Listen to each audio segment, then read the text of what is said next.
guys, I, Aroz Sadia, welcomes you to my YouTube channel AS Classes. I hope all of you are doing well. If you people like my videos and content, then please do like, share and subscribe my channel. And those who are new to my channel, please do subscribe it. So in today's class, we are going to start with class 8 History, chapter 1, named as Introduction, How, When and Where.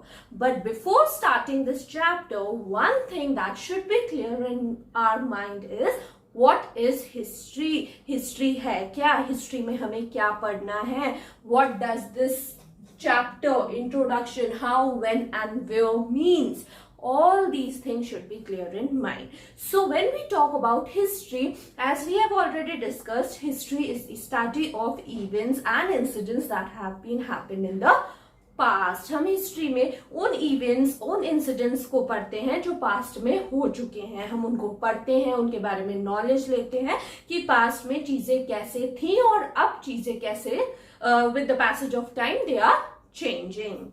So, history, it refers to the study of past events and incidents. It is a discipline that studies and analyzes. What does history does? It study and analyze past events, personalities, civilization with the aim of understanding the present and predicting the future. So, in history, we study about the personalities, events, incidents, civilization that were prevalent in our ancient times. अब आपसे बोला जाए कि हम 8th class में हैं और history पढ़ने के लिए मैंने आपको पहले भी बताया था, to study history we have divided it into 3. History is a chronological study of past events. Okay, so to study history, we have divided Indian history into 3. That is ancient history, medieval history and modern history. When we talk about the ancient history, in your class 6th, you have studied about the ancient India. That is 700 AD से पहले वाला time. The name of your chapter, first chapter is Introduction, What, Where, How and When. इस chapter में हमने क्या पढ़ा था, ऐसे क्या सोर्सेज हैं जिनसे हमें पता चलता है कि हिस्ट्री में पहले एंशियंट टाइम में क्या हुआ था, कैसे हंटर गैदरर सोसाइटी से किस तरीके से वो फूड प्रोडक्शन सोसाइटी बनी है, अशोका वगैरह के बारे में हम पढ़ेंगे. जितने भी एंशियंट रूलर्स थे, कनिष्का, उन सब के बारे में हमने किस में पढ़ा था, इस एंशियंट हिस्ट्री में. हमारे सोर्सेज क्या थे, जैसे कि हमने पढ़ा था मेन्यूस्क्रिप्ट से हमें पता पड़ता है, इंस्क्रिप्शंस, मॉन्यूमेंट्स, कॉइन्स, इन सब से हमें पता पड़ता है उस टाइम में इकोनॉमी कैसी थी, कौन से रूलर्स थे, कौन रूल कर रहा था, ये सब हमने पढ़ा था एंशियंट इंडिया में. फिर उसके बाद जब हम क्लास 7th में आए तो हमने कौन सी हिस्ट्री पढ़ी, मेडिवल हिस्ट्री. मेडिवल हिस्ट्री में हमने 1700 से 1750 AD तक का पढ़ा. Introduction, tracing changes through 1000 years. This was the name of your first chapter. Now इसमें हमने क्या पढ़ा था, इस चैप्टर में हमने पढ़ा था कि कैसे मैप्स जो थे वो रीडिजाइन हो रहे थे. जैसे कि मिनहज सिरज जो थे, बाबर थे, उनके लिए हिंदुस्तान का मतलब दोनों के लिए अलग अलग था. अमीर खुसरो जो आए, उन्होंने वर्ड कॉइन किया था हिंद. तो ये सारी चीजें हमने किस में पढ़ी थी, हमारी मेडिवल इंडिया में, मेडिवल हिस्ट्री में. और इस मेडिवल हिस्ट्री में हम किसके बारे में पढ़ते थे, दिल्ली सल्तनत के बारे में, मुगल्स के बारे में, मराठास के बारे में, इस सब के बारे में हमने किसमें पढ़ा, medieval India. Now we are going to start with our modern India. इसके चैप्टर 1 का नेम है introduction, how, when and where. This is our topic today, introduction, how, when and where. So now we are going to start with this topic, introduction, how, when and where. How important are dates? When we talk about dates, तो dates definitely are important. Dates क्या है, important value hold करती हैं. जैसे कि हमारा birthday जिस date को आता है वो डेट हमारे लिए बहुत इंपॉर्टेंट है, because we are born on that day. So हमारा बर्थडे हमारे लिए बहुत स्पेशल है. ठीक है, तो बर्थडे की जो हमारी डेट है वो भी हमारे लिए बहुत स्पेशल है. हमारे मम्मी पापा के बर्थ डेट्स भी हमारे लिए बहुत स्पेशल है. तो वो एक इम्पोर्टेंस होल्ड करती है डेट, कि इस डेट को मेरा बर्थडे आता है तो this date is really important and dear to me. So dates जो है वो इंपॉर्टेंट रोल प्ले करती हैं, बट डेट्स ही सिर्फ वो नहीं है जो इंपॉर्टेंट हो। जब हम हिस्ट्री के बारे में बात करते हैं तो हमें लगता है कि history is a very boring subject. History क्या है, बहुत ज्यादा बोरिंग सब्जेक्ट है। और ये बोरिंग क्यों है? क्योंकि इसमें हमें क्या है, बहुत सारी डेट्स याद करनी पड़ती है, इवेंट्स याद करने पड़ते हैं। We have to study about kings, when they were crowned, when they died, how much battles they have fought, everything we have to study in history. That's why people consider history is a boring subject. But is really it is? No, it's not boring. History जो है, history is a interesting subject. अगर हम उसके concepts को समझेंगे तो हमें dates भी याद हो जाएंगे और इवेंट्स भी याद हो जाएंगे। तो जब भी हम हिस्ट्री को पढ़ते हैं तो हिस्ट्री के लिए एक जनरल प्रिजम्पशन है कि हिस्ट्री और डेट्स जो है वो सिनोनिमस है ईच अदर के। और हिस्ट्री जो है, हिस्ट्री पढ़ने के लिए हमें क्या है, हमेशा अटेंटिव रहना चाहिए। अगर हम उसको एंथुजियाज्म से पढ़ेंगे तो हमें वो बोरिंग नहीं लगेगी।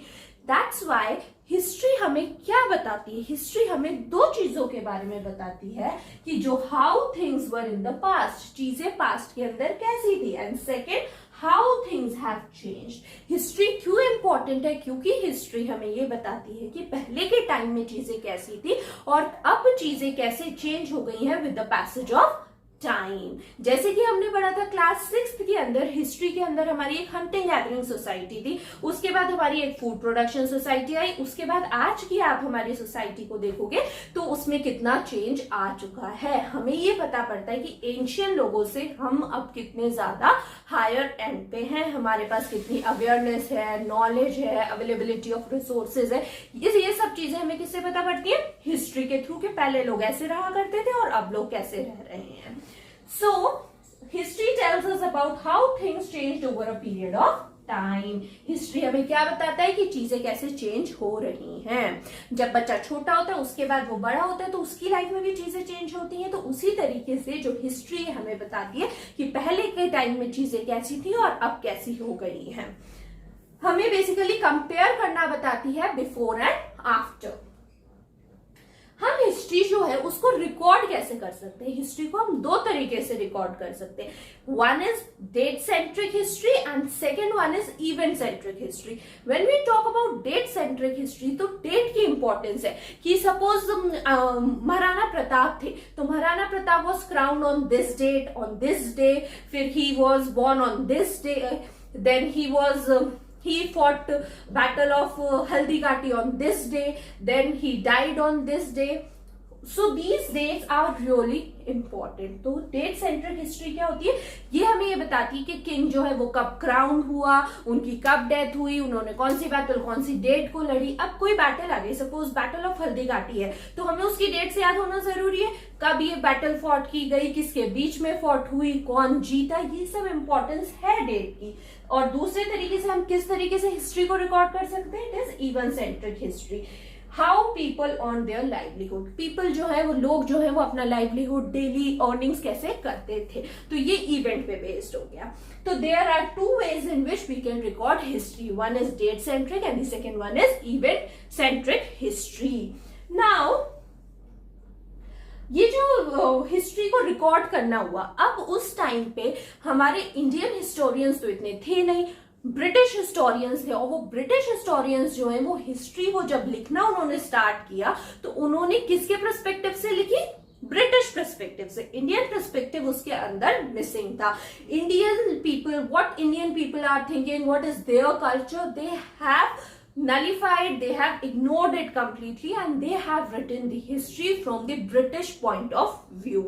So for British historians, Governor General Warren Hastings, who was the first Governor General of India, played a very important role. ये सबसे ज्यादा important person थे उनके लिए modern history लिखने के लिए। और last is our last Viceroy of India, Lord Mountbatten। इन्हीं के इर्द गिर्द इसने पूरी modern history जो British historians थे इन्होंने रिवोल्व कर दी। और इन्होंने जो modern history लिखी वो किसके perspective से लिखी? British perspective से। and the Indian perspective, their cultures have been completely ignored। इसीलिए हम जो एंशियंट हिस्ट्री है, मेडिवल इंडिया हिस्ट्री है, उसको हम थोड़ा ऑथेंटिक मानते हैं, बट मॉडर्न हिस्ट्री जो है वो बेसिकली सबसे ज्यादा ब्रिटिश पर्सपेक्टिव से लिखी गई है। I hope it is clear now how important are dates. So dates obviously play an important role, but dates are not only important thing.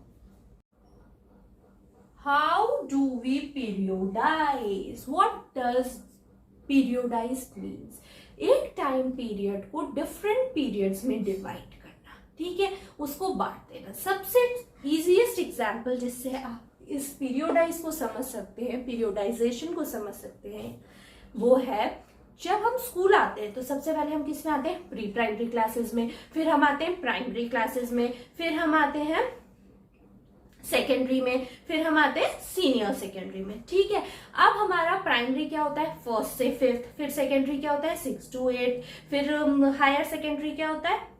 That is 9 to 10, और फिर senior secondary that is 11 to 12. तो हमारा जो school life है वो different periods और stages में बटी हुई है, और हम हर उसमें डिफरेंट तरीके का हमारा जो मेंटल लेवल होता है उसके हिसाब से हम अपनी जो पढ़ाई है वो हम करते हैं. जैसे कि आप प्री प्राइमरी में तो आप डिफरेंट चीजें करेंगे, फिर आप प्राइमरी में आओगे तो आपकी पढ़ाई थोड़ी और हायर लेवल हो जाएगी, harder than the previous one. फिर आप सेकेंडरी में, फिर सीनियर सेकेंडरी में, तो वो जो है चीजें जो है वो डाउनफॉल में नहीं जाएंगी, वो ऊपर की तरफ ही जाएंगी. तो यही होता है कि एक पीरियड से दूसरे पीरियड पे जब हम जाते हैं तो जो चीजें हैं वो चेंज होती हैं, चेंजेस आते हैं, और चेंजेस फॉर द बेटरमेंट आते हैं. तो जब हम पीरियोडाइजेशन की बात करते हैं तो इन 1817 जेम्स मिल नाम के एक Scottish economist and political philosopher थे जिन्होंने अपनी एक किताब लिखी थी, एक बुक लिखी थी, and the name of the book is a history of British India. The name of the book was A History of British India, and he has divided the Indian history in that book into 3. That is Hindu history, Muslim history, and British history. And I have written Christian over here because British are mostly Christians. So, इन्होंने ये जो history को India की divide किया था इस book के अंदर, ये इन्होंने बेसिकली किसके बेसिस पे किया था? रिलीजन के बेसिस पे किया था. इसमें इन्होंने क्या किया था? ये हिंदू हिस्ट्री एंशिएंट टाइम आ गया, वो पीरियड जब मोस्टली जो हमारे इंडिया था उसको रूल कौन कर रहे थे? हिंदू रूलर्स, हिंदू राजा जब रूल कर रहे थे, तो उन्होंने इस पीरियड को क्या नाम दे दिया? हिंदू हिस्ट्री. इसमें हमारे अशोका आ गए, कनिष्क आ गए, ये सब. फिर मुस्लिम जब आया, मुस्लिम हिस्ट्री, तो इन्होंने इस पीरियड को नाम मुस्लिम हिस्ट्री दे दिया. ये बेसिकली हो गया हमारा मेडिवल पीरियड, जब मोस्टली जो हमारे किंगडम्स थे उनको कौन रूल कर रहा था? मुस्लिम रूलर्स. जैसे कि दिल्ली सल्तनत हो गया, मुगल एम्पायर हो गया, उस टाइम को इन्होंने बोल दिया मुस्लिम हिस्ट्री. और फिर जब ब्रिटिशर्स आए इंडिया पे ट्रेड करने और उन्होंने अपनी सुप्रीमेसी जो है वो इंडिया पे कर ली, तो उस पीरियड को इन्होंने क्या बोल दिया? British period. जब इंडियन किंगडम्स जो थे वो कौन रूल कर रहा था? ब्रिटिशर्स. तो उस पीरियड को इन्होंने क्या दिया? British history. बहुत टाइम तक ये जो पीरियोडाइजेशन था इंडियन हिस्ट्री का, इसको लोगों ने एक्सेप्ट किया, but it is not true and justified. क्यों ट्रू और जस्टिफाइड नहीं है? इसका एक ड्रॉबैक है कि ये एक ही रिलीजन को इंपॉर्टेंस दे रहा है. सपोज इन्होंने जब ये हिंदू हिस्ट्री को डिवाइड किया तो इन्होंने क्या कहा? क्या उस टाइम पे मुस्लिम्स नहीं थे? मुस्लिम्स भी थे, और डिफरेंट रिलीजन्स और डिफरेंट फेथ्स जो थे वो एग्जिस्ट कर रहे थे इंडिया में, बट इन्होंने सिर्फ मेयर इंपॉर्टेंस किसको दी? हिंदूज को. इसमें इन्होंने मेयर इंपॉर्टेंस किसको दी? मुस्लिम्स को. और इसमें किसको दी? क्रिश्चियंस को. तो बाकी क्या रिलीजन्स, बाकी फेथ्स क्या थे? वो इंडिया में एग्जिस्ट ही नहीं कर रहे थे. बिल्कुल कर रहे थे, बट इन्होंने उन लोगों को कंप्लीटली इग्नोर कर दिया. इसलिए इनका ये जो आइडिया, इनका ये जो पीरियोडाइजेशन था, इसको भी हमने रिजेक्ट कर दिया. ये जस्टिफाइड और ट्रू हमने नहीं माना. बट लेटर ऑन जो हमारे हिस्टोरियंस थे उन्होंने हिस्ट्री को डिवाइड किया 3 में. ये हम पहले भी पढ़ चुके, ancient, medieval and modern. Ancient 750 AD से पहले वाला टाइम, फिर 750 से 1750 एडी वाला टाइम, और ये मॉडर्न टाइम शुरू हो जाता है. एंशियंट के बारे में मैं बता ही चुकी हूँ, मेडिवल एंड देन मॉडर्न. और अब इस क्लास के अंदर हम कौन सी हिस्ट्री पढ़ेंगे? Modern history. किस तरीके से ब्रिटिशर्स आए, उन्होंने हमारी कंट्री को ओवर पावर किया, हमें रूल किया, हमें एक्सप्लॉइट किया, कैसे हमने ब्रिटिशर्स से फॉट बैक किया, ये सब हम इसमें पढ़ेंगे. That is in our modern history.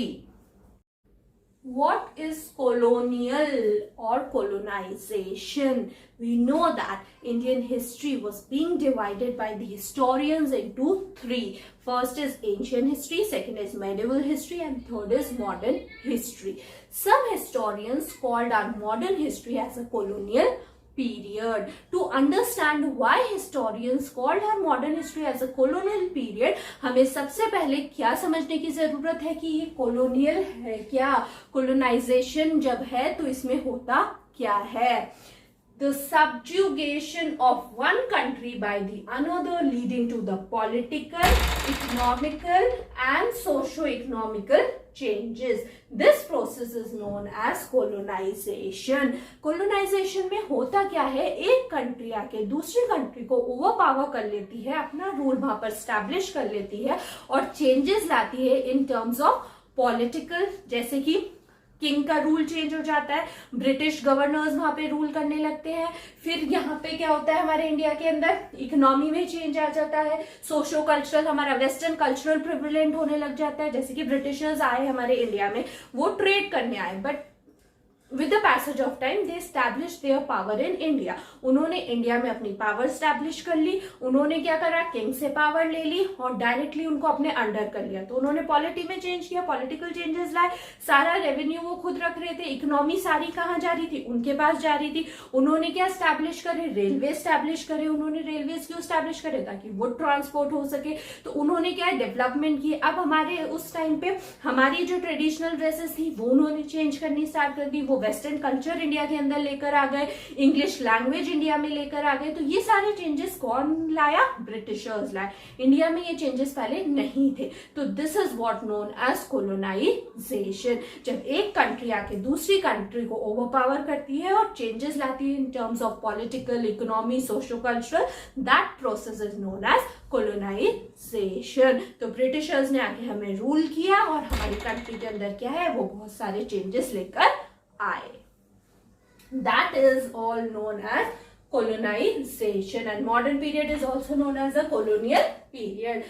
Now you must have understood why modern period is called or regarded as a colonial period, because Britishers overtook our country and bring changes in terms of political, economical and socio-cultural. We have studied about what is colonial, what is colonization. Now we have to study how do we know about the last 250 years of Indian history. अब हमें ये जो 250 साल है Indian history के, उसके बारे में कैसे पता चलेगा. अब हमने ये पढ़ा है कि इंडियन हिस्ट्री को पढ़ने के लिए या कोई भी हिस्ट्री को पढ़ने के लिए we require sources to study history. And what are the sources? The sources are of two types, archaeological sources and literary sources. हमने पढ़े हैं. What are they? We have studied it in detail. Now when we talk about archaeological sources, so archaeological sources deals with monuments, inscriptions, manuscripts, coins, pots excavated from the ground. All these things comes under archaeological sources. And when we talk about literary sources, all the written records. राजा क्या होते थे, वो अपने written records लिखवाते थे so that their achievements could be recorded. If we talk about Ain-i Akbari, written by Abul Fazl. Okay, so इसके अंदर हमें अकबर के बारे में पता पड़ता है, तुजू के Baburi. We came to know about these rulers कि इन्होंने क्या काम किए, कैसे काम किए, ये सारी चीजें हमें पता पड़ती है. फिर हमारी पृथ्वीराज रासो हो गई. तो इन सब बुक से हमें पता पड़ता है कि जो हमारे रूलर्स हैं उन्होंने क्या काम किए. तो जब ब्रिटिशर्स इंडिया के अंदर आए तो इन्होंने क्या है, अपना जो भी इन्होंने काम किया, इन्होंने उस काम को लिखना स्टार्ट कर दिया. इन्होंने ये यूनिट्स बना दी कि आपका काम क्या है, कि आपको रिटन रिकॉर्ड्स मेंटेन करने हैं और इन रिकॉर्ड्स को आपको मेंटेन करके कहाँ पे सिक्योर कर देना है, आर्कीव्स या म्यूजियम्स में. अब हुआ क्या, एडमिनिस्ट्रेशन प्रोड्यूस रिकॉर्ड्स कि भाई कौन सा किंग आया, उसने कब रूल किया, या कोई भी ब्रिटिशर्स भी हैं तो कौन सा गवर्नर है, कब रूल कर रहा है, कितने उसने पॉलिटिकल चेंजेस लाया, इकोनॉमिक चेंजेस लाया, कल्चरल रिलीजियस चेंजेस लाया. ये सब रिकॉर्ड होना बहुत जरूरी है. तो इन्होंने क्या करा, official records of British administration policy decisions, जो भी न्यू पॉलिसीज बनाते थे, फिर एग्रीमेंट्स कराते थे, ये लोग क्या करते थे, संधि कर लेते थे.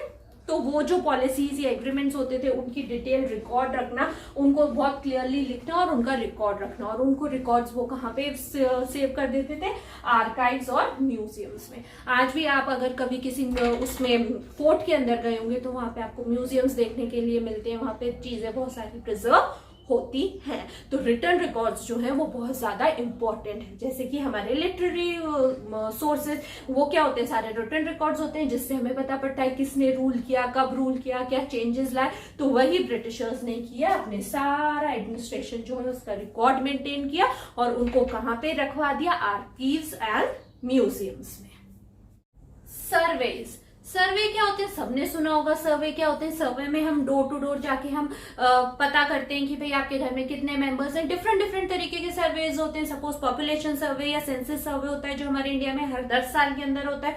उससे हमें पता पड़ता है हमारी पॉपुलेशन कितनी हो गई है इंडिया की। तो वो लोग क्या जाते हैं, घर घर जाके सर्वे करते हैं, पता करते हैं आपके न्यू बॉर्न कितने हुए, कितने लोग हैं फैमिली में मेंबर्स कितने। अभी जैसे इलेक्शन होता है तो उस टाइम में भी सर्वे होता है, भाई कितने लोग अभी आपके 18 ईयर्स के हो गए जो वोट दे सकते हैं। तो ये सब क्या है, सर्वे है। तो what is a survey, recording and examining of particular area subject etcetera is called as a survey. अब जब ब्रिटिशर्स इंडिया में रूल करने आए तो उन्होंने क्या कहा, हमें इंडिया के बारे में हर एक चीज बहुत अच्छे से पता होनी चाहिए, वेदर वो उसकी टोपोग्राफी हो, उसका सॉइल हो, उसमें क्रॉपिंग पैटर्न हो, उसके लोग हो, उनका रिलीजन हो, उनकी ऑक्यूपेशन हो, हर चीज के बारे में हमें पता होना चाहिए। और उन्होंने क्या करा, सर्वे कराना स्टार्ट करा और उस सर्वे के बेसिस पे वो लोग ने अपनी स्ट्रैटेजीज बनाई कि हमें इंडिया जो है उसके अंदर रूल किस तरीके से करना चाहिए। सो इन्होंने किस किस चीज पे सर्वे करा है, रेवेन्यू पे, topography, soil, flora, fauna, local history etcetera, इन सब चीजों पे इन्होंने सर्वे करा है। फिर इन्होंने सेंसस पॉपुलेशन सर्वे भी कराया। सेंसस पॉपुलेशन सर्वे एवरी 10 ईयर्स में होता है, जिससे इन्हें क्या पता पड़ा कि पीपल, कास्ट, रिलीजन और उनके ऑक्यूपेशन के बारे में। और ये सर्वे से इन्हें डिटेल्ड स्टैटिक्स मिले कि भाई इंडिया के अंदर क्या क्या चीजें प्रेवलेंट है, और इस चीज से इनके लिए, ब्रिटिशर्स के लिए आसानी हो गई इंडिया में रूल करना। नाउ हमने पढ़ लिया कि ये ब्रिटिशर्स जो हैं इन्होंने आके क्या करा, ऑफिशियल रिकॉर्ड्स मेंटेन करने स्टार्ट कर दिए और ये उन रिकॉर्ड्स को कहां सेव कर लेते थे, आर्कीव्स और म्यूजियम्स। बट इन रिकॉर्ड्स में क्या चीज की कमी थी, इनका ड्रॉबैक क्या था, ये सिर्फ ब्रिटिश पर्सपेक्टिव से लिखे गए थे, इसमें हमारा लैक ऑफ इंडियन पर्सपेक्टिव नहीं था। हमारी क्या सोच है, हमें क्या फील हो रहा था, हम किस सिनेरियो से गुजर रहे थे, उस चीज के बारे में ब्रिटिशर्स ने कोई रिकॉर्ड मेंटेन नहीं किया है। With this we are done with this chapter, introduction, how, when and where. In this chapter we have discussed about dates, why they are important. We have discussed what is colonization, what is periodization, what are surveys, and why surveys are important, and what content does the history of Britishers lack. So they lack Indian perspective. So we are done with our chapter. I hope you like my content and video, and if you do like it, then please do like, share and subscribe my channel. Thank you for watching.